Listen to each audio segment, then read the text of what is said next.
नमस्कार, स्वागत है आपका आज की खबर में। आपके साथ मैं हूं चित्रा सिंह और आप देख रहे हैं हमारा खास बुलेटिन देवभूमि। लेकिन आपको सीधा हम लेकर के चलेंगे देहरादून, जहां दून सैनिक इंस्टीट्यूट गढ़ी कैंट में ऑपरेशन सिंदूर शौर्य सम्मान और वीरता के 1 वर्ष पूरे होने पर कार्यक्रम आयोजित किया गया। इस मौके पर उत्तराखंड के मुख्यमंत्री पुष्कर सिंह धामी ने शिरकत की। मुख्यमंत्री ने कहा कि प्रधानमंत्री नरेंद्र मोदी के नेतृत्व और भारतीय सेना के शौर्य से आतंकवाद के खिलाफ ऑपरेशन सिंदूर सफल रहा। उन्होंने सेना की वीरता, समर्पण और बलिदान की सराहना करते हुए कहा कि यह अभियान आने वाली पीढ़ियों के लिए प्रेरणा बनेगा।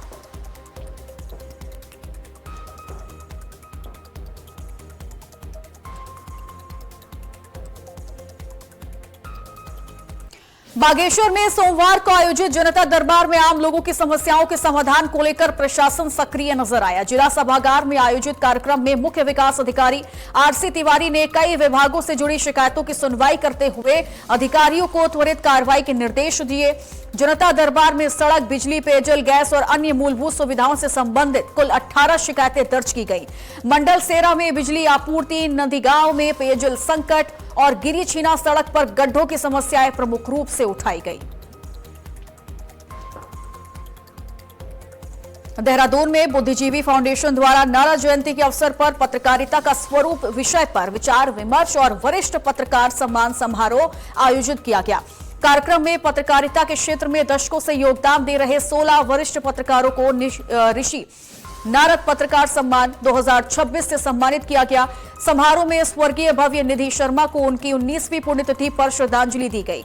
मुख्य अतिथि सेवानिवृत्त न्यायमूर्ति राजेश टंडन ने कहा कि पत्रकारिता लोकतंत्र का मजबूत स्तंभ है। कार्यक्रम में वरिष्ठ पत्रकारों और सामाजिक हस्तियों ने पत्रकारिता के बदलते स्वरूप और चुनौतियों पर भी मंथन किया। बागेश्वर में स्वतंत्रता संग्राम सेनानी स्वर्गीय प्रवेंद्र सिंह कालाकोटी की 22वीं पुण्य स्मृति पर भावपूर्ण श्रद्धांजलि और सेवा कार्यक्रम आयोजित किया गया। पुंगर घाटी विकास पंच की ओर से नीलेश्वर धाम स्थित वृद्धा आश्रम में आयोजित कार्यक्रम में बुजुर्गों और छात्राओं को फल, वस्त्र और शैक्षणिक सामग्री दी गई। इस मौके पर कालाकोटी के राष्ट्र प्रेम और स्वतंत्रता आंदोलन में उनके योगदान को याद किया गया। कार्यक्रम में बताया गया कि 1947 के आंदोलन में उन्होंने अदम्य साहस का परिचय दिया था। कार्यक्रम में कई सामाजिक और अधिवक्ता प्रतिनिधि मौजूद रहे। वहीं पौड़ी के सतपुली क्षेत्र के खैरसैड़ में नवनिर्माण राजकीय महाविद्यालय भवन का उद्घाटन लोक निर्माण, पर्यटन एवं सिंचाई मंत्री सतपाल महाराज और उच्च शिक्षा मंत्री डॉक्टर धन सिंह रावत ने किया। इस मौके पर मंत्रियों ने इसे क्षेत्र में उच्च शिक्षा की नई शुरुआत बताया। सतपाल महाराज ने कहा कि यह भवन दूरस्थ पहाड़ी क्षेत्रों के विद्यार्थियों, विशेषकर बेटियों के लिए शिक्षा के नए अवसर खोलेगा और अब छात्र छात्राएं अपने ही क्षेत्र में उच्च शिक्षा प्राप्त कर सकेंगे। देहरादून के परेड ग्राउंड में नर्सिंग अभ्यर्थियों का आंदोलन 198 दिन भी जारी रहा, जहां नर्सिंग एकता मंच उत्तराखंड के बैनर तले चल रहे इस आंदोलन के दौरान अभ्यर्थियों ने लगातार 23 दिन से चल रहे आमरण अनशन के बीच पानी की टंकी पर चढ़कर प्रदर्शन किया। प्रदर्शनकारियों का कहना है कि सरकार उनकी मांगों पर कोई सकारात्मक कदम नहीं उठा रही है। नर्सिंग अभ्यर्थी वर्षवार भर्ती नियमावली लागू करने और भारतीय सार्वजनिक स्वास्थ्य मानक के आधार पर 2000 पदों पर भर्ती प्रक्रिया शुरू करने की मांग लगातार कर रहे हैं। वहीं नैनीताल में सामाजिक कार्यकर्ता एवं पूर्व दर्जा राज्य मंत्री रईस कादरी को भारतीय किसान यूनियन का उत्तराखंड प्रदेश अध्यक्ष मनोनीत किया गया।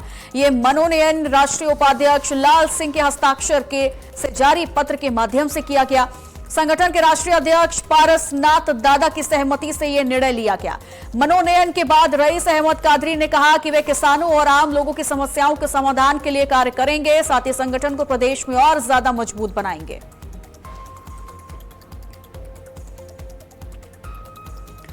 खेलो स्पोर्ट्स फाउंडेशन द्वारा आयोजित all India roller skating championship 2026 का सफल समापन डीपीएस दौलतपुर में हुआ। 9 और 10 मई को आयोजित इस प्रतियोगिता में देश भर से लगभग 250 स्केटर्स ने हिस्सा लिया और शानदार प्रदर्शन किया। बालक बालिका वर्ग में खिलाड़ियों ने अनेक स्वर्ण, रजत और कांस्य पदक जीतकर अपनी प्रतिभा का परिचय भी दिया। उत्तराखंड के कई जिलों के लिए येलो अलर्ट जारी किया गया है। अगले 3 घंटों में बागेश्वर, चमोली, देहरादून, पिथौरागढ़, रुद्रप्रयाग, टिहरी गढ़वाल और उत्तरकाशी जिलों में अलग अलग स्थानों पर तेज मौसम गतिविधियों की संभावना जताई गई है। चक्राता, बारकोट, मसूरी, गंगोत्री, केदारनाथ, बद्रीनाथ, तुंगनाथ और मुनस्यारी के साथ आसपास के क्षेत्रों में बिजली गिरने, गरज चमक और 30 से 40 किलोमीटर प्रति घंटे की रफ्तार से तेज हवाएं चलने के साथ तूफान आने की संभावना है। लोगों को सतर्क रहने और सुरक्षित स्थानों पर रहने की सलाह दी गई है।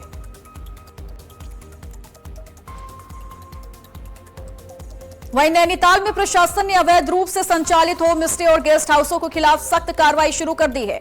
एसडीएम नवाजीश खलिक के नेतृत्व में तल्लीताल, मॉल रोड और मल्लीताल बाजार क्षेत्रों में छापेमारी अभियान चलाया गया। अभियान के दौरान कई होम स्टे और गेस्ट हाउसों की जांच की गई। नियमों का उल्लंघन पाए जाने पर कई संचालकों को नोटिस जारी किया गया, जबकि कुछ के चालान काटे गए। प्रशासन अब अवैध रूप से संचालित हो रहे होम स्टे और गेस्ट हाउसों के खिलाफ आगे की कार्रवाई की तैयारी कर रहा है।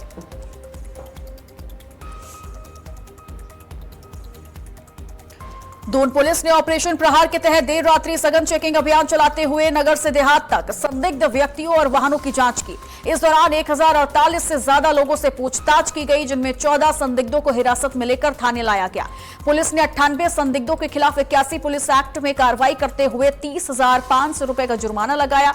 अभियान के दौरान 910 वाहनों की चेकिंग की गई, जिसमें यातायात नियमों का उल्लंघन करने वाले 40 वाहन को सीज भी किया गया।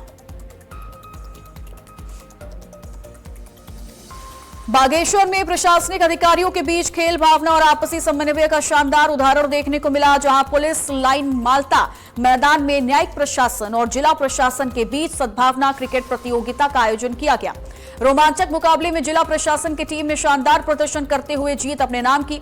प्रतियोगिता के दौरान अधिकारियों और कर्मचारियों ने खिलाड़ियों का उत्साहवर्धन किया और खेल भावना का संदेश दिया।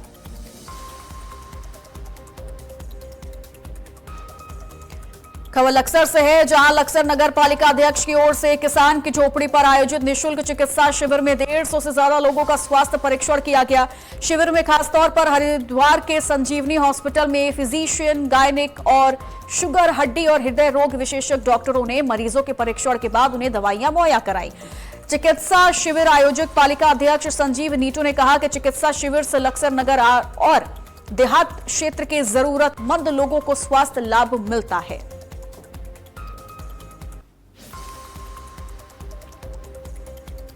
लक्सर के पास नंदा देवी एक्सप्रेस से रहस्यमय परिस्थितियों में लापता हुई 29 साल की नवविवाहिता प्रज्ञा सिंह को पुलिस ने बिहार के बेगूसराय से बरामद कर लिया। 5 मई की रात लक्सर रेलवे स्टेशन के पास वे ट्रेन से गायब हो गई थी, जिसके बाद परिवार और पुलिस ने तलाश शुरू की। शुरुआती जांच में सामने आया कि प्रज्ञा सिंह अपनी मर्जी से वहां गई है। कानपुर निवासी प्रज्ञा की हाल ही में मनीष के साथ शादी हुई थी और दोनों केदारनाथ दर्शन कर लौट रहे थे, तभी ये घटना हुई थी।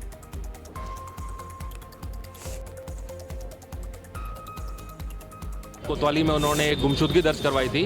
उस संबंध में पुलिस जांच पड़ताल कर रही थी। इलेक्ट्रॉनिक सर्विलांस का भी उसमें सहायता ली थी। तो कल ये बेगूसराय में वो मिल गई हैं, सकुशल मिल गई हैं महिला, और अब उनके जो बयान होंगे उस संबंध में वो बयान लेने के बाद उनकी आगे विस्तृत कार्रवाई की जाएगी। परिस्थिति में मिली है सर, मुझे जैसे बताया जा बिल्कुल सकुशल हैं। कल वो मिल गई हैं, उसके पहले उनकी मदर से फ़ोन पे बात भी हो गई थी, और जैसे वो यहाँ पे आएंगी और जो वो बयान देंगी उस हिसाब से आगे कार्रवाई की जाएगी। पूछताछ में क्या पता चला सर, अपनी मर्जी से गई थी या किसी कानूनी? अपनी मर्जी से गई थी, लेकिन अभी जो उनकी बयान मजिस्ट्रेट के सामने होंगे उसके ही हिसाब से आगे की तफ्तीश की जाएगी। देहरादून में एसएसपी के निर्देश पर चलाए जा रहे ऑपरेशन प्रहार के तहत पुलिस ने सत्यापन अभियान चलाया। बसंत विहार, विकास नगर और सेलाकोई क्षेत्रों में पुलिस टीमों ने 600 से ज्यादा बाहरी व्यक्तियों का सत्यापन किया। अभियान के दौरान किराएदारों का सत्यापन न कराने वाले 41 मकान मालिकों और प्रतिष्ठान मालिकों के खिलाफ 83 पुलिस एक्ट के तहत चालान कर 4,10,000 रुपए का जुर्माना लगाया गया। तो वहीं संदिग्ध अवस्था में घूम रहे 15 लोगों का 81 पुलिस एक्ट में चालान कर 3750 रुपए का जुर्माना भी वसूला गया।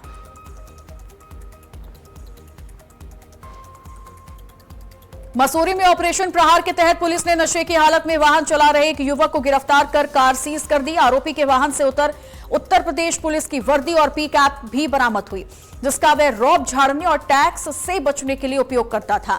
युवक की पहचान मेरठ निवासी विनय सिंह के रूप में हुई है, जो अपने 3 साथियों के साथ कार में सवार था। पुलिस ने यातायात नियमों का उल्लंघन करने पर कड़ी कार्रवाई करते हुए कई अन्य वाहनों के भी चालान किए और काली फिल्म हटवाई।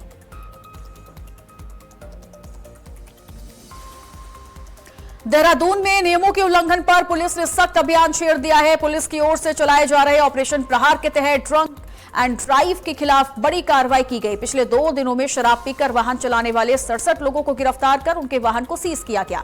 इसके साथ ही सार्वजनिक स्थानों पर शराब पीने वाले 35 लोगों को भी थाने लाकर कार्रवाई की गई। फिलहाल यातायात नियमों के उल्लंघन, काली फिल्म और हूटर लगाने पर भी पुलिस की कार्रवाई जारी है।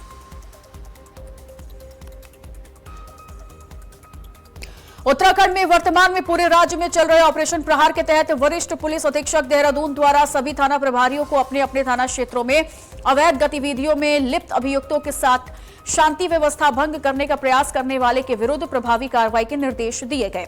इसी के तहत देहरादून में डीबीएस कॉलेज के पास सफेद रंग की स्विफ्ट कार से 2 लड़कों को गिरफ्तार किया गया। आपको बता दें कि दोनों लड़के आने जाने वालों को परेशान कर रहे थे और पुलिस के साथ भी अभद्रता की गई थी।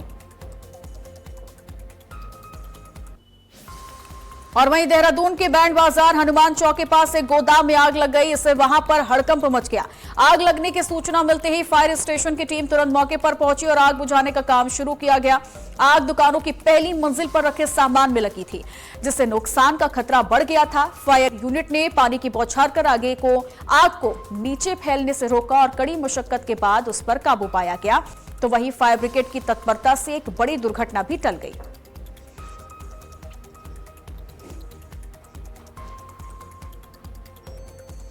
और इन्हीं खबरों के साथ हमारे इस खास बुलेटिन देवभूमि में आज के लिए बस इतना ही। आप बने रहिए आज की खबर के साथ ही अब आप जुड़ सकते हैं मेरे साथ भी मेरे सोशल मीडिया प्लेटफॉर्म से नीचे दिए गए सोशल मीडिया हैंडल के जरिए। नमस्कार।